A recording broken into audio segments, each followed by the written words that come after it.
Hey everyone, I'm Sandy Robinson, your host of RevOps Unboxed. During each episode, we're diving headfirst into conversations with some of the most incredible RevOps leaders out there. We're taking things up a notch, getting deeper, having more fun, and as always, keeping it real. Remember our theme, RevOps Unboxed, and today we're unboxing it all. Let's get started. Hey everyone, Sandy Robinson here. I'm your host of RevOps Unboxed. I'm here with Dan Giovacchini. He is the COO and co-founder of Tango. I'm super excited to have you, Dan. Thanks for joining me today.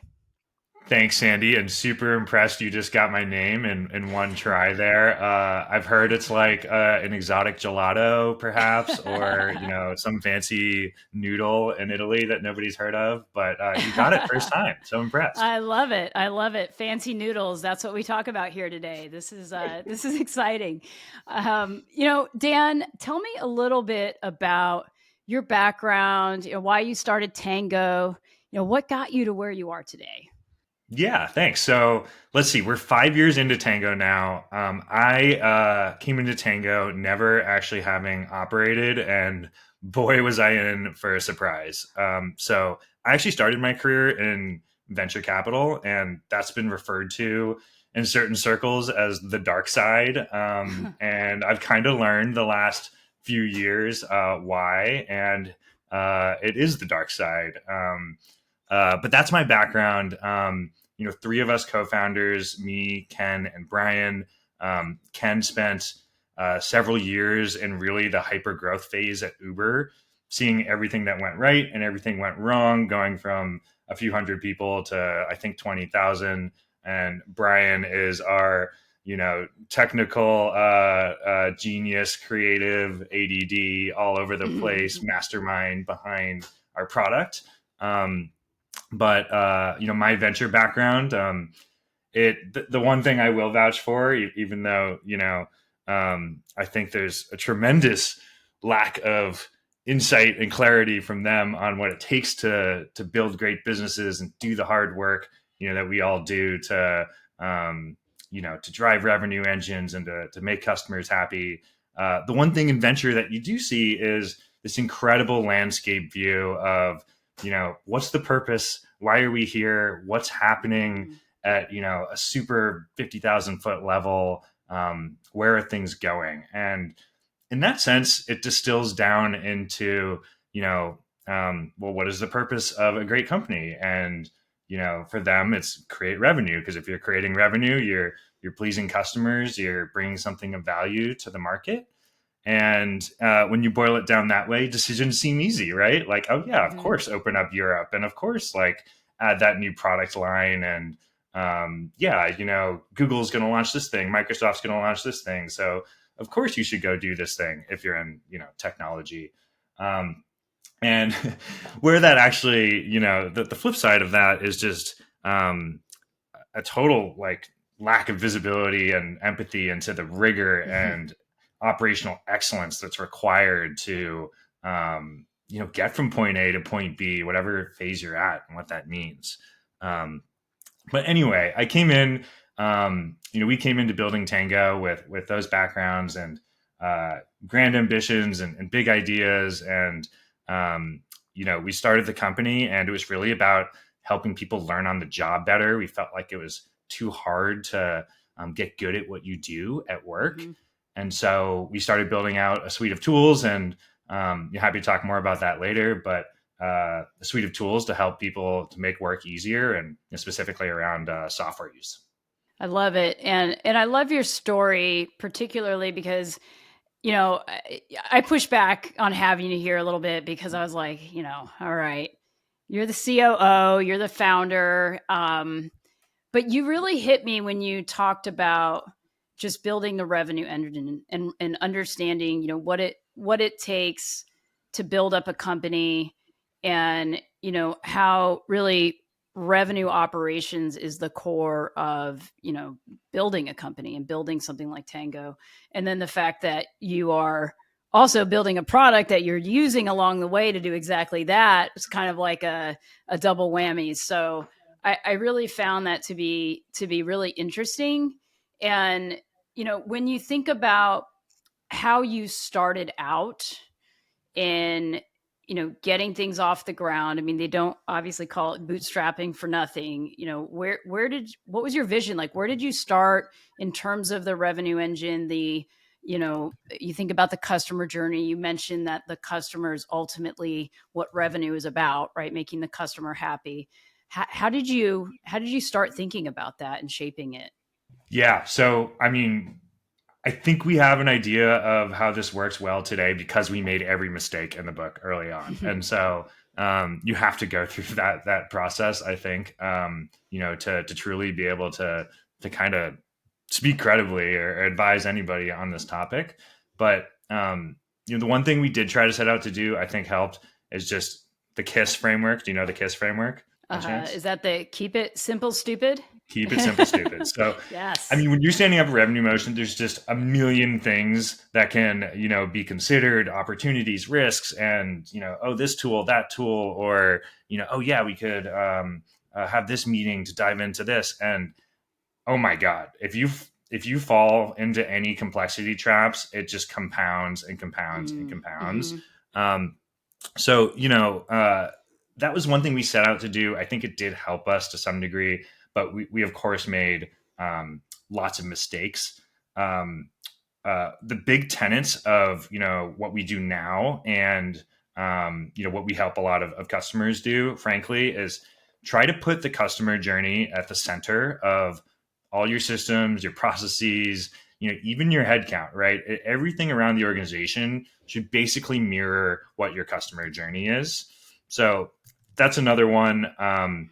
And then, I think a third one I'll just throw in there for now is you have to build in ways to make sure you have continuous learning and continuous improvement. So especially early on, for us, that was a lot of ask those extra questions in onboarding forms, and make space for the curiosity of like, oh, what if we didn't actually have that number of booked meetings this week because of XYZ. Come up with those hypotheses, run them down, but kind of build that into your culture, to your meeting cadence, to your expectations of workload for folks. Because when you're figuring out and standing up that motion, like that's the time to figure it out.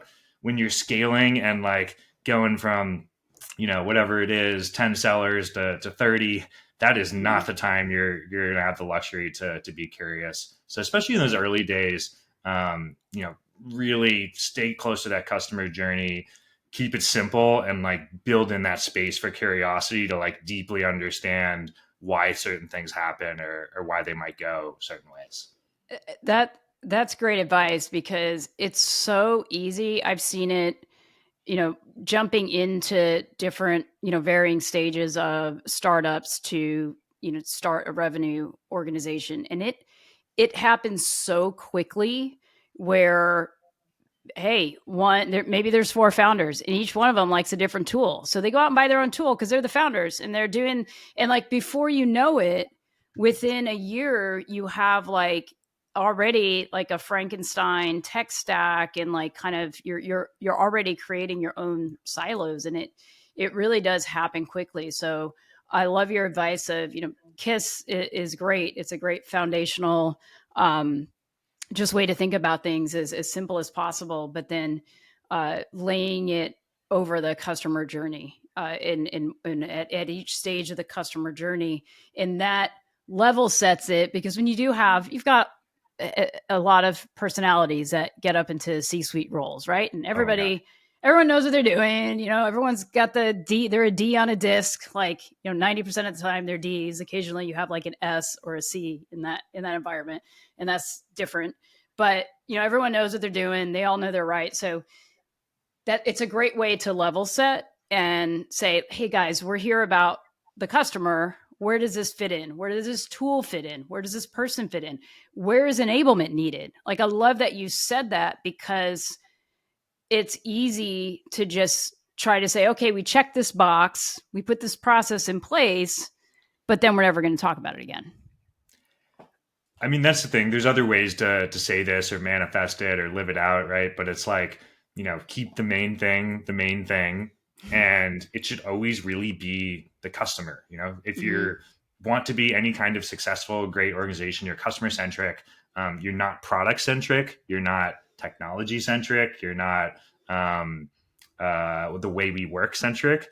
You need to map all of that other stuff back to the customer, and just keep that front and center. And then, for leaders, and leaders can be COO, C suite, but it can be, anybody that's prepping and leading parts of meetings. Hmm. And for them, it's build in the expectations, build in the drumbeat of, okay, this is how we talk about, revenue, results, forecasts.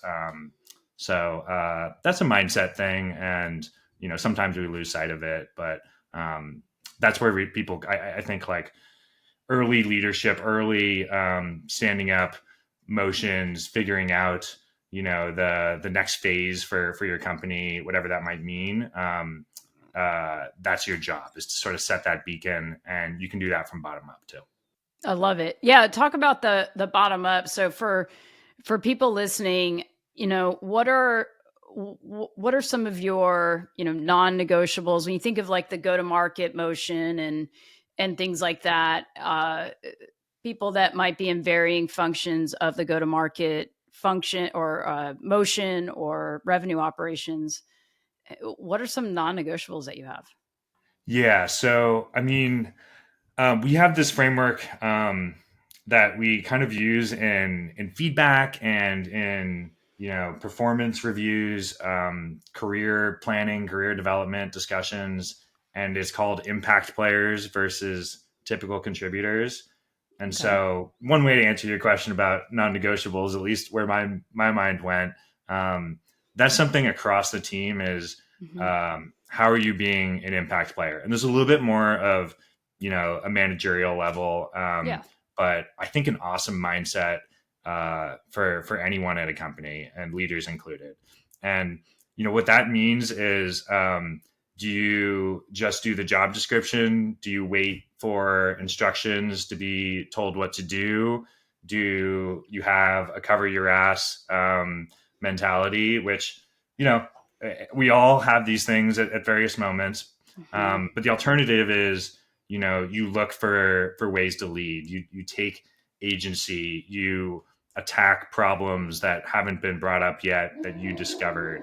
Um, and so, that's non-negotiable for us as far as values, and highlighting and recognizing. That's usually the best way to help reinforce behavior, and teach that kind of thing. But it's like the perfect roadmap to career development, success, whatever that is, whatever that means for a person. If you can go be an impact player, if you can make your boss's job easier, if you can Hmm. always point your activity to impact for the company. It's hard work. It doesn't always get recognized immediately, but that's how you're going to learn. That's how you're going to grow.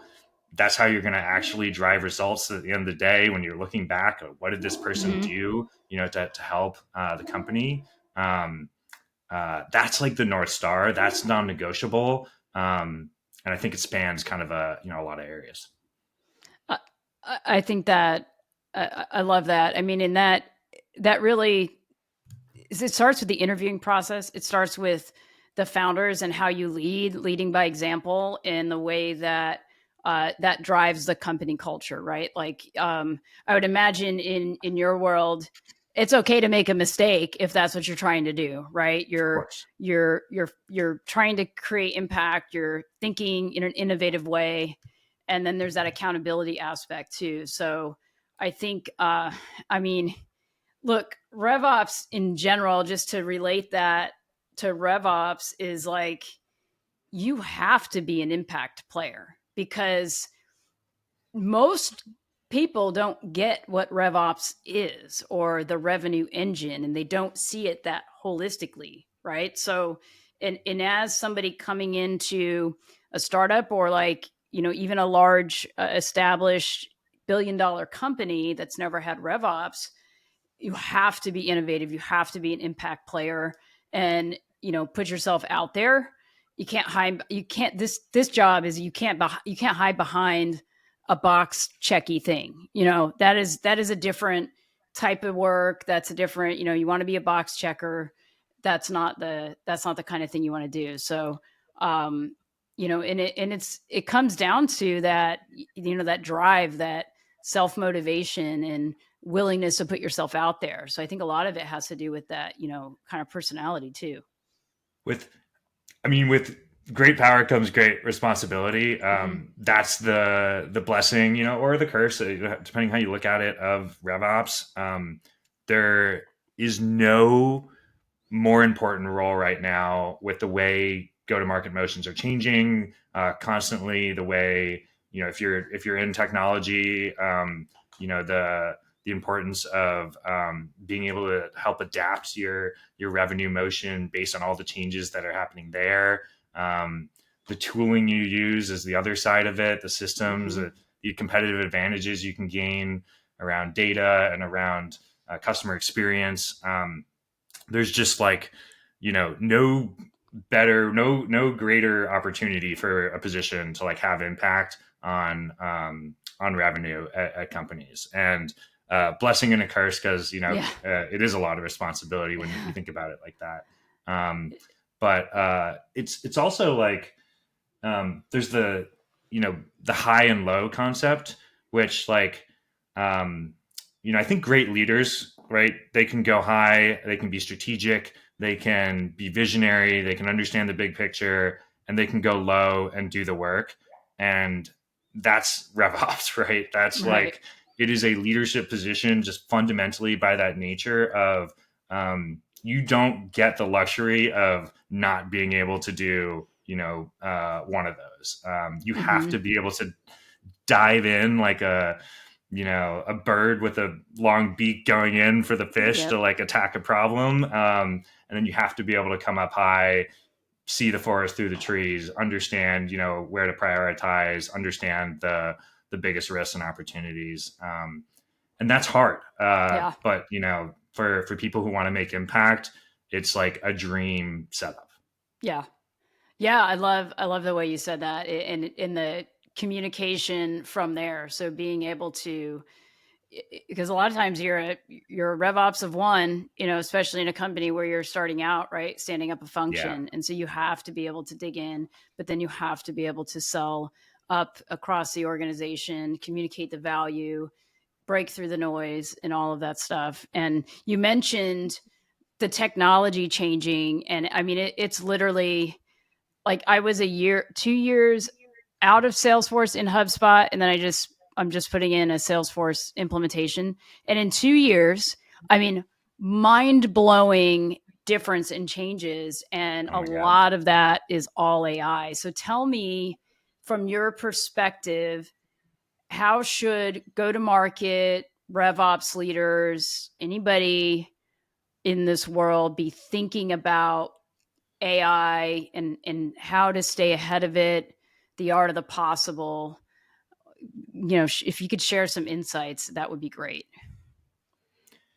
Yeah. So, I think it used to kind of be the case where you could wait for the annual conference that you go to, whichever one you pick, and kind of hear what people are talking about and then think about it 6, 9 months, wait to kind of see somebody talk about it on LinkedIn, see a case study. And then, maybe you kind of make the case internally, oh, we need this tool or we should switch to this. Or I don't think you can do that anymore. Like, if you try to, it's just you're too far behind. You're too Mm-hmm. late. You're trying to learn about stuff, and you're behind the eight ball when you kind of needed something yesterday, in terms of like what's possible and what the best available is. So that's like, okay. We talked about needing to go high, be strategic about your revenue motion, being able to go low, solve problems, enable other people, do the work. And there's this piece, of, you kind of have to stay educated and curious and, just interested in like, okay, let me understand, how this technology works. Let me understand some basics about AI. So I can build my mental map of, the types of things it will be good at. And, yeah, you should be taking a couple demos. I mean, I'm biased. We sell a solution that goes to RevOps, but um, we talk to a lot of people who are like, hey, we're just here to learn. We've heard really good things about your product. We're not quite sure if we have a problem yet to solve. But could you spend 20, 30 minutes with us and not just tell us about your tool, tell us about the other ones, tell us about the Hmm. market. You can be pretty directive with vendors. You can make it worth your time so you're not just sitting through a demo. But the idea here is you need to go learn what's possible.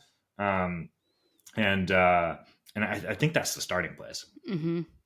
Yeah, it's tough too because in anyone's existing tech stack, there's add-ons like things that are just Mm, showing up in some cases. Like, oh, there's a new bot. Like I can ask it something, or hey, you can turn on this add-on. And so there's so much of it out there. Companies are building, tools internally.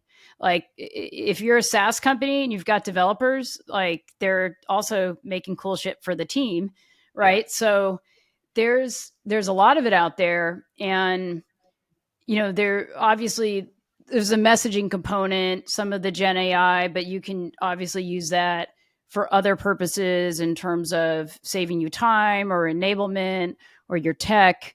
What I'm finding to be a challenge, it's almost like whack-a-mole. Like another one pops up here, another one pops up here. And instead of just aligning the tech stack on the bow tie, how are you aligning all of the Gen AI tools across the breadth of the organization? The bigger the company, the more tools, the more little bots that are out there, and everyone's asking it the same question and coming up with different answers. So, like that's what I'm running into, and I know a lot of people, and so it's good in a sense that there's a lot of opportunity, but it just is really a game changer in the way you're approaching your tech stack as a RevOps leader.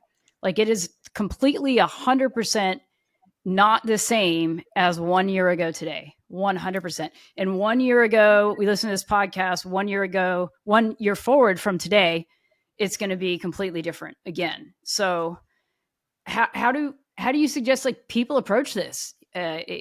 Just any sort of AI, Gen AI, in terms of the GTM tech stack. Yeah, it's a confusing time.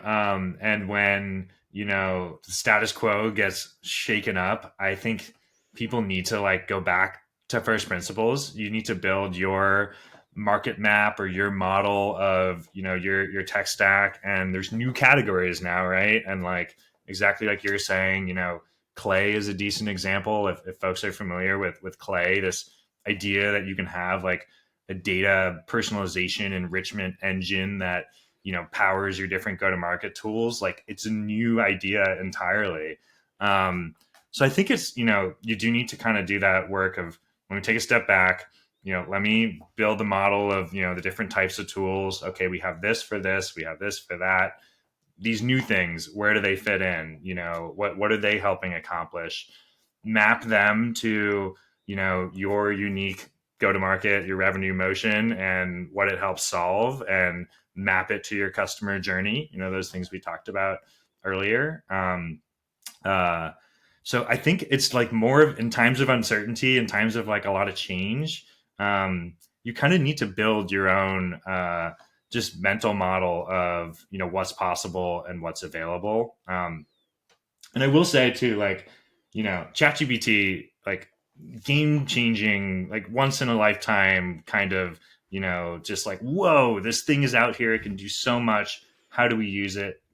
It's kind of like the new spreadsheets I Mm-hmm. think about, where you're gonna like start to rely on it for a lot of things, random ad hoc usage. And Mm-hmm. then like kind of what's the goal of, buying a lot of software the last 10 or 15 years? It's like to get off of spreadsheets for certain things, right? Right. And so we're going to go through this phase of like, okay, we're all using ChatGPT, and then we kind of need to understand how and why we're using it, and like where we're, not being secure and how we're using it, or where, it's inefficient because we're actually like trying to recreate prompts or Mm-hmm. recreate certain processes, and everybody's doing it differently.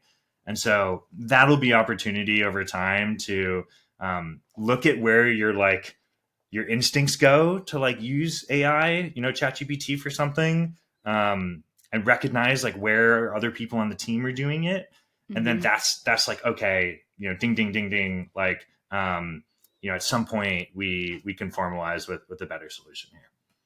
AI is everywhere. Everyone's talking about it. Every sales team wants it. But let's be real, AI is only as good as the data and systems behind it.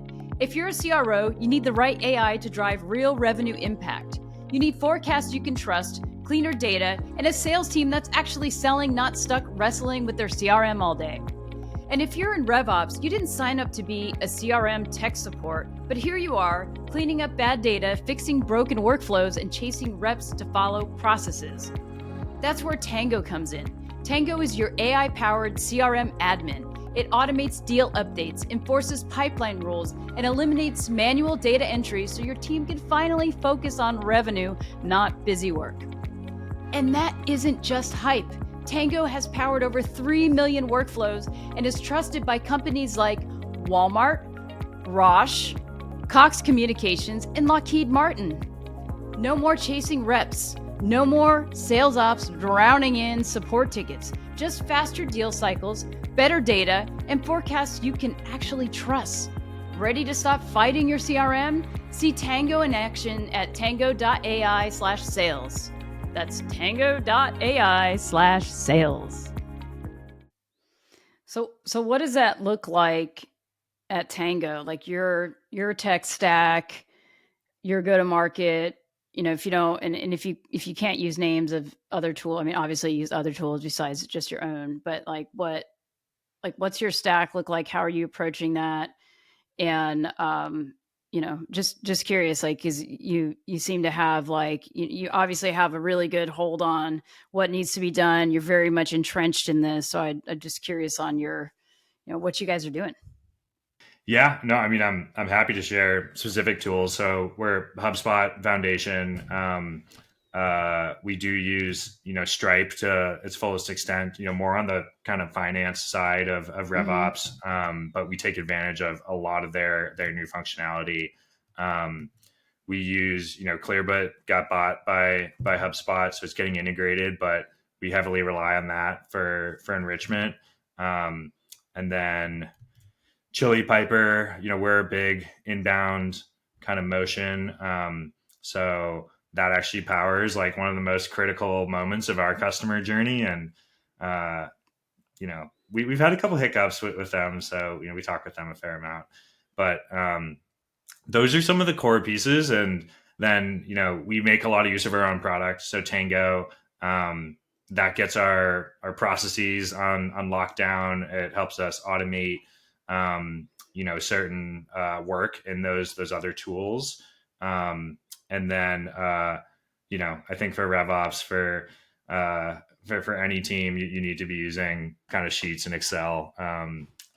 We've used some of the forecasting and whatnot. And I think you grow into those over time, Mm-hmm. and we're Mm-hmm. not quite there yet. Are you guys recording your calls at all and embedding that yet, or Yeah, yeah. So I feel like that's been a super hot one the last yeah? couple months. I know, that's why I asked. In Everyone's that got an like opinion on it. echo chamber of, but yeah, we use Grain, which I think is one of the Okay. more, basic ones. But great category. And we can actually use Tango to do some things that, Gong and some of these newer ones, Fathom, Mm-hmm. Win AI can do. But Mm-hmm. that's a great example to our earlier discussion of what's a new category that's maybe is existing, but like suddenly, whoa, it's capable of filling out your Yes. CRM and like tracking insights that you haven't actually been able to track before, and you can bring to meetings, and those should be Mm-hmm. discussion topics, on the revenue team. Yep. Um, so yeah, we're using Grain and Tango for Tango. that, right now, but Yep.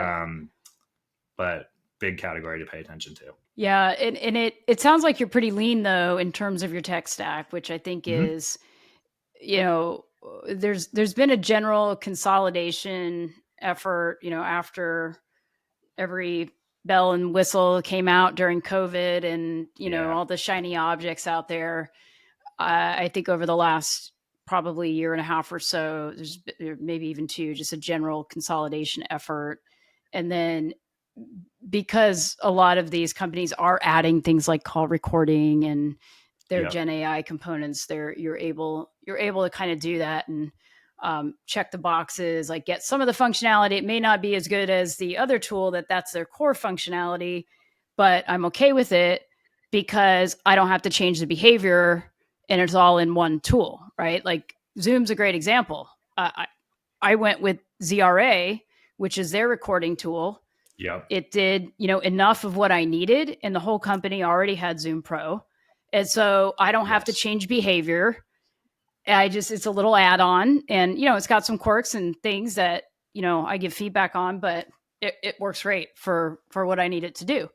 So it's always about trade-offs and making that text selection and controlling what's coming in to the fold in your CRM and all of that. This we should stay on this for a second because I think super important tip. We've talked with a lot of folks about this. Is you want to limit your sources of truth as much as possible. So what does that mean? Is everything flowing through your CRM and keeping your CRM as the basis of truth for your customer journey and every interaction and activity and insight? If you're buying tools where you're suddenly going to rely on them, and I'll pick on a couple, for example, awesome tools, Gong and Clary.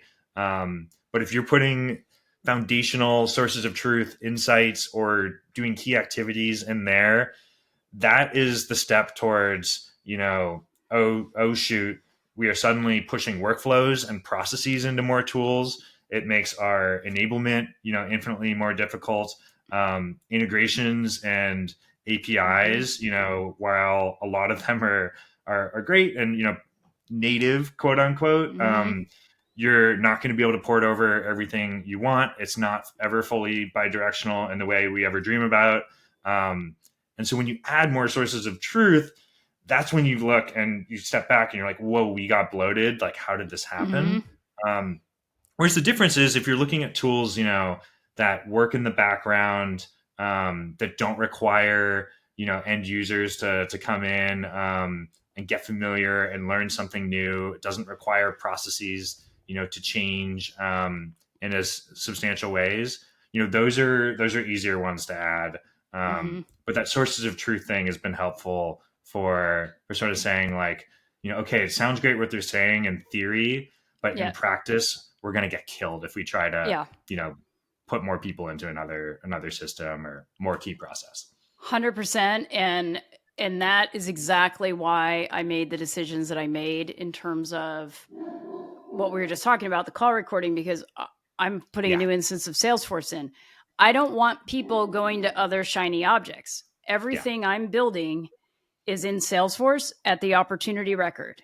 And if Yes. it can't do that with, a managed package or an out of the box, on the app exchange, I'm saying no. And I have the ability to do that because guess what? I have a fresh, brand new, clean instance and I'm not going to muddy it up. And so that those decisions are, I think, really critical in asking, I hate using the term vendors, partners, whatever, asking you guys, like, not just does it integrate to my CRM, but how does it integrate? Like, what does Yep. that mean? Just had a conversation with a marketing leader that got a platform. The rep closed him on, you know, hey, it integrate. Yeah, it integrates, blah, blah, blah. And then it kind of, the train left the station before I got here. So, like, I'm reading the instructions. I'm like, yeah, everybody's going to say this is an integration, but this is like a whole project, and then this is ongoing maintenance. I don't want that.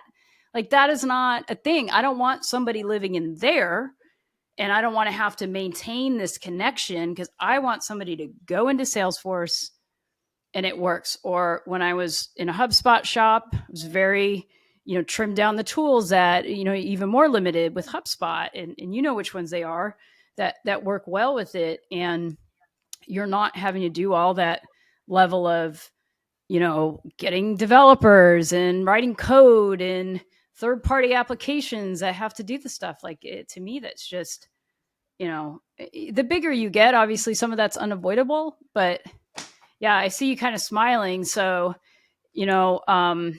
I've been wondering, how does Tango, my perception of Tango a little bit was like, is this trying to replace RevOps or an Mm. admin, or is it just trying to help them? And like, what can that do? Because like for me, that's the part I don't love about my job, is having to get in and you know make changes, make configurations and stuff. Like I want to be doing other things.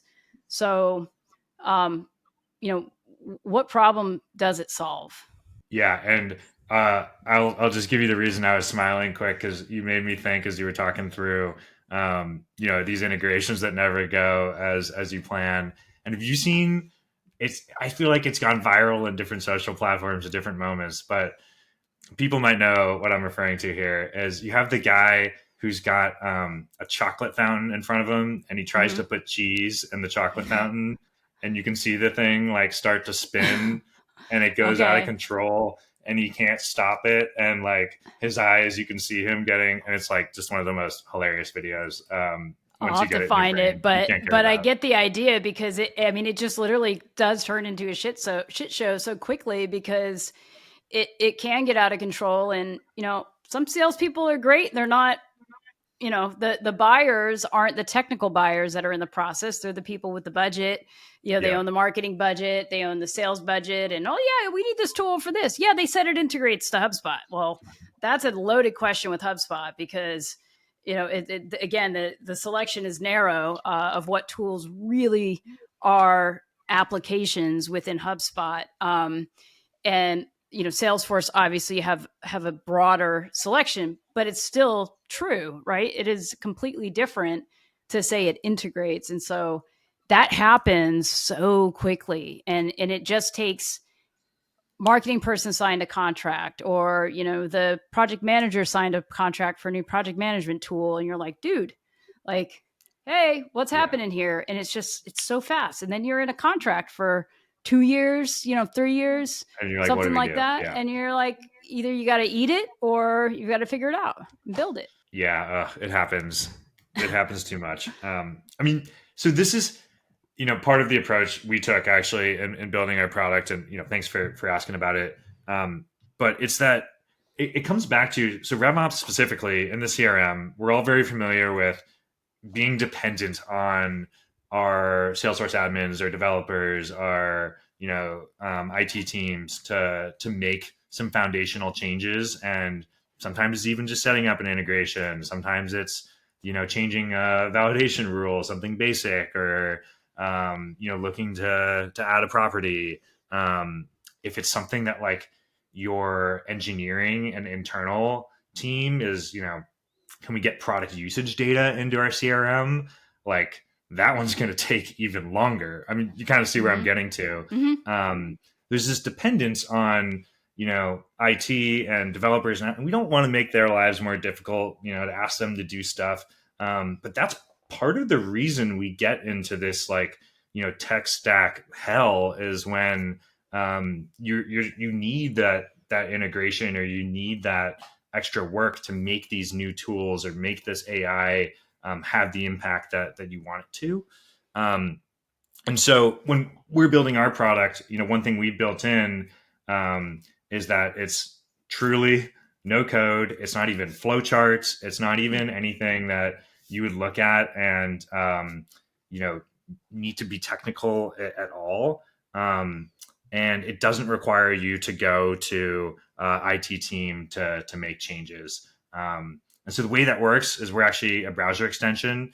So we come on top. You can create overlays, you can create enablement, you can create actual processes and walkthroughs, or you can create automations that actually kind of help any CRM user go through and do those critical, pipeline updating activities, or, critical, okay, we've updated this key process, post call, or, in sending quotes out. We in RevOps have changed something, and you can just go and put that in front of the end user, one click, it automates in front of them.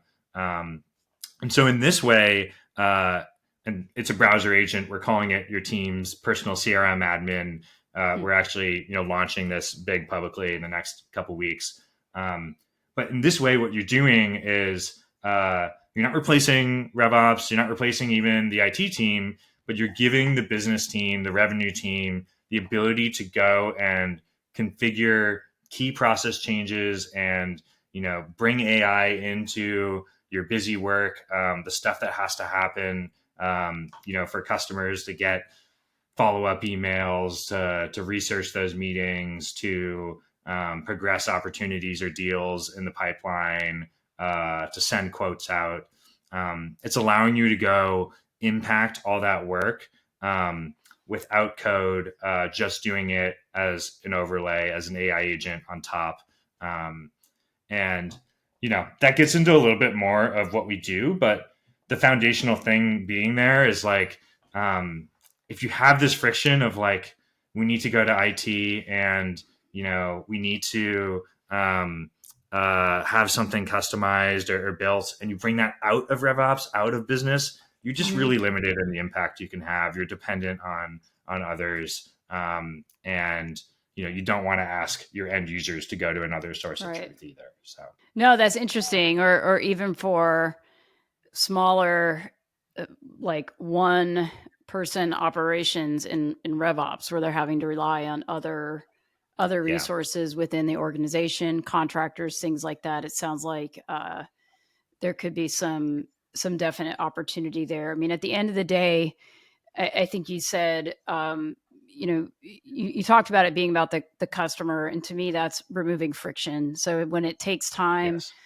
to update a process, to administer something, everybody's got their submit request form, right, to RevOps on the stuff they want done. Sales manager wants to add this field, or we need to roll out this new process. And, also we need to think about enablement. So it's, anything that's removing friction and staying core to the CRM, to keeping your tech stack tight, I think is important to consider, especially as you are strained for resources, which, we all are. Getting headcount is just like, that is a monumental thing at even companies in growth mode. Like, you still have to justify it. And any time, what I've found, if it's not a quota carrying role, it's very difficult to go to you, Dan, COO,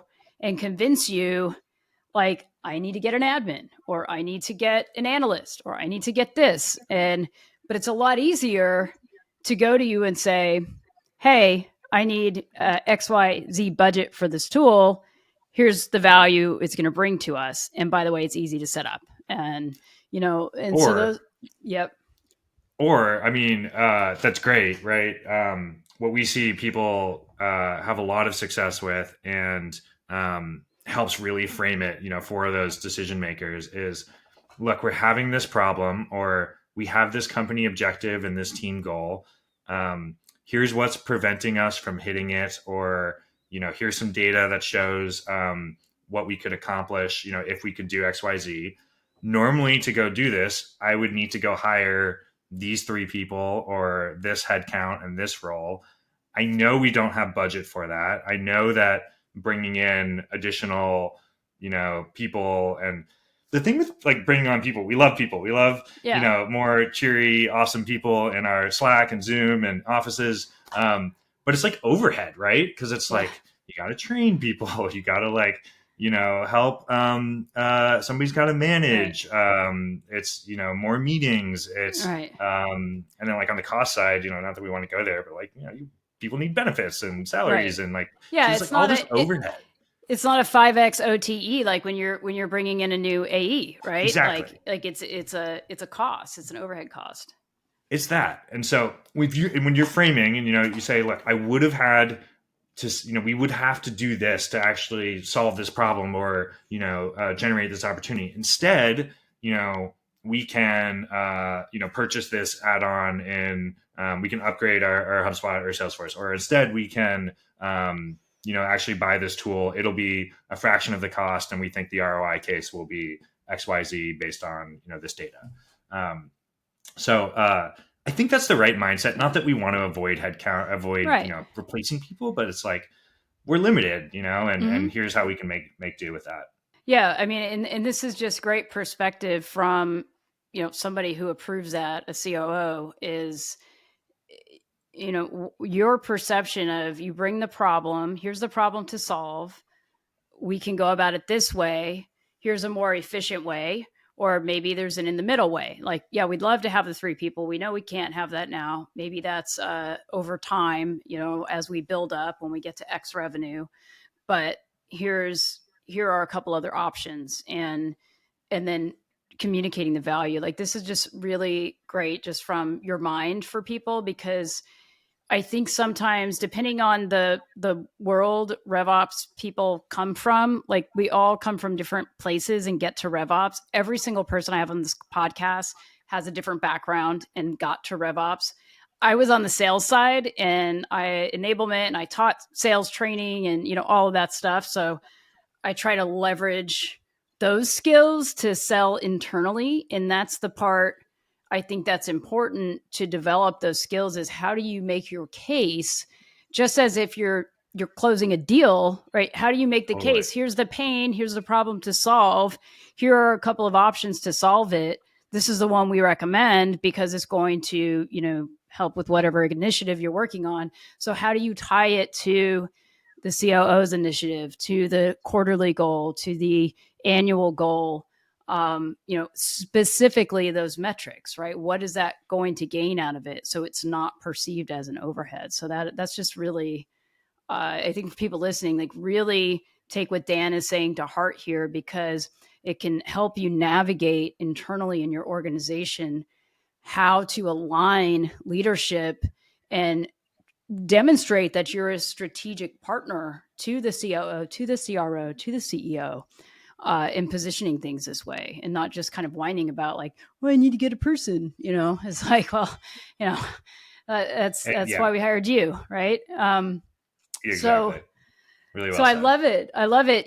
I guess just to wrap up here, if people listening, you've really dropped a lot of really great things, like KISS, focusing on the customer and just how to position yourselves, how to look at AI. What are a couple of just key takeaways that you think would be great for people, that you could leave, or maybe it's something that you say in your own company? I'd love for you to share as we wrap up here. Yeah, I mean, parting thoughts. I think the big thing is uh, just look at like the big picture of what's changing, and um, you know try to get the main things right. It kind of comes back to that, right? So AI is changing a ton. Um, Somewhere in your personal goals for the year, and if you're managing a team, somewhere in your team's goals this year, you just need to understand what's possible. You don't need to rush into anything. Um, you don't need to force it, or have FOMO in the sense of like we need to buy something now. But that's a big thing that's going to change your company, whether it's in the next couple of years, and it's going to change your career path. So you should be duly motivated on that front. Um, and the other one is maybe even a little bit of a different take. Is pandemic happened, we went more remote. The way LinkedIn is changed, especially for the RevOps community. The different Slack and Discords out there, and people are all know the main ones on the RevOps side.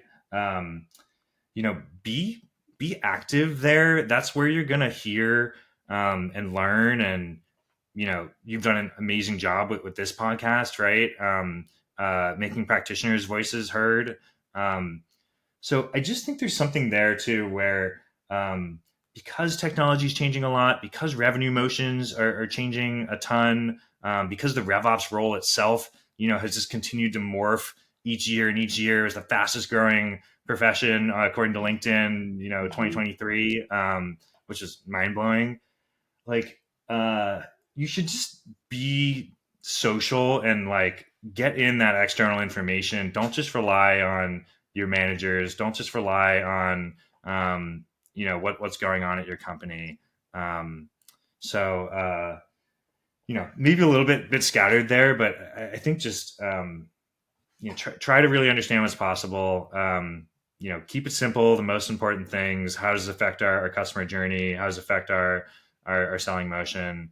And then just like this whole RevOps community and being online, and that's where like the genius ideas and the newest.